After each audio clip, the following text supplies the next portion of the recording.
Hello everyone, so today we're going to be talking about A Curse So Dark and Lonely by Brigid Kemmerer. I finished this yesterday. Excuse me. I finished this yesterday, so now I'm going to do a very quick review. I haven't prepared a lot for this, I'm just going to go off the cuff. So I give this 2.5 out of 5 stars. For me, it wasn't anything special. The characters were just meh. The plot was okay. The last 100 pages or so of the book were great, but it was still very confusing. The characters would say one thing, and then later in the chapter they would contradict that or say, I'm not really sure if this actually happened.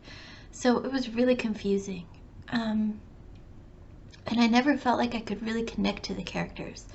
But I was about halfway, 3/4 of the book through when I realized, wait, I think this is YA, and it was confirmed by my friends on Discord. And so then I was able to appreciate a little bit more, and it bumped up from a 2-star to a 5-star, or a 2-star to a 2.5 stars.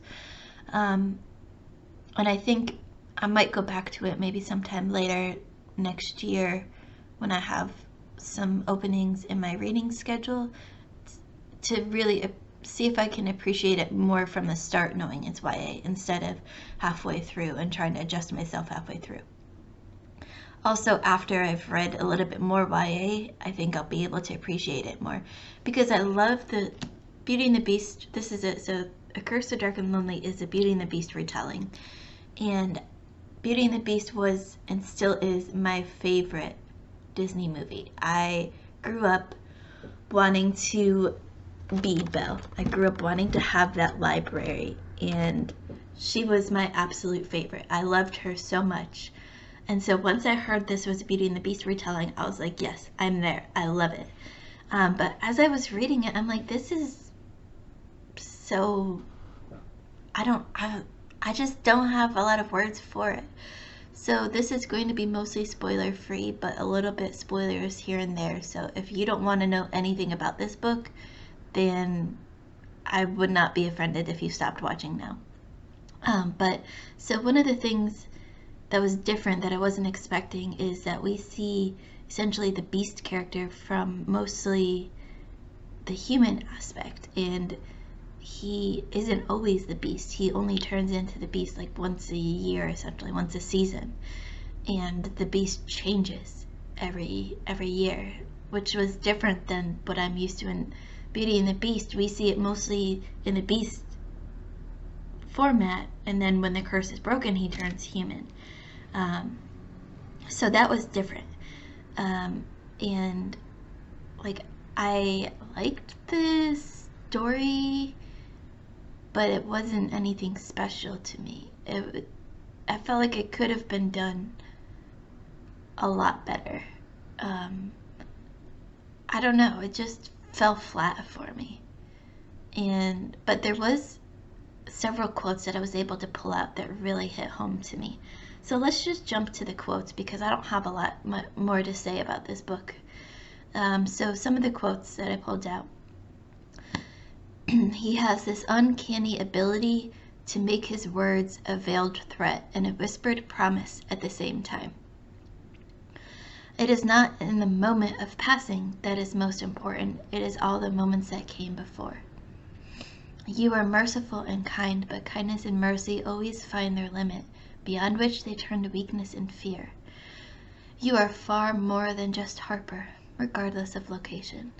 And failure isn't absolute. Just because you couldn't save everyone doesn't mean you didn't save anyone. And this, especially this last quote, this really hit home to me, because even though I don't save people regularly, like the quote says, just taking failure as an absolute, or is not an absolute, was so important for me to remember, because oftentimes I think like, well, I didn't succeed 100%, so I didn't succeed. But it doesn't have to be that way. You can do some things correctly and some things not right, and it's not the end of the world. And so those quotes really stood out to me, especially the moment of passing one, talking about someone passing away, and it's not about being there at that moment, it's about being there for all the moments before that.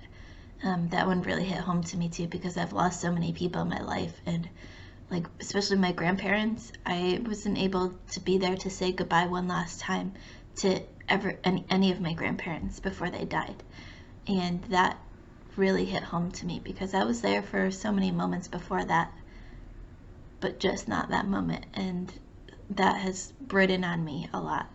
And so that quote really hit home to me. But yeah, like I said, I gave this A Curse So Dark and Lonely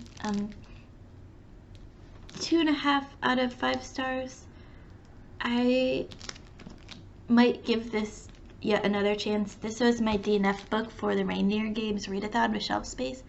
I had started it earlier this month for another readathon and wasn't able to finish it in the 3 days that we were given.